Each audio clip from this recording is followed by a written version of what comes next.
नुआपड़ारे उपनिर्वाचन सुपरिचालना पई 108 कर्मचारी को संबर्धित कले जिलापाल।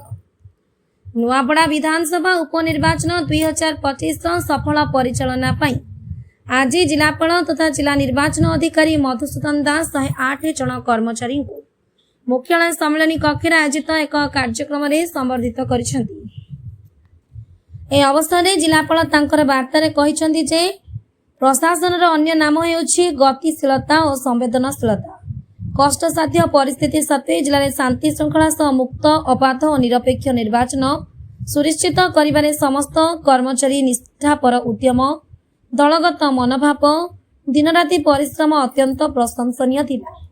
से आहुरी कहिथिले जे नुआपड़ा जिला प्रशासन निर्वाचन परिचालन में श्रेष्ठ प्रदर्शन पाई जातीय स्तर में माननीय राष्ट्रपति द्रौपदी मुर्मू पुरस्कार लाभ करिथिबा सह राज्य स्तर में मध्य सम्मानित होइछि।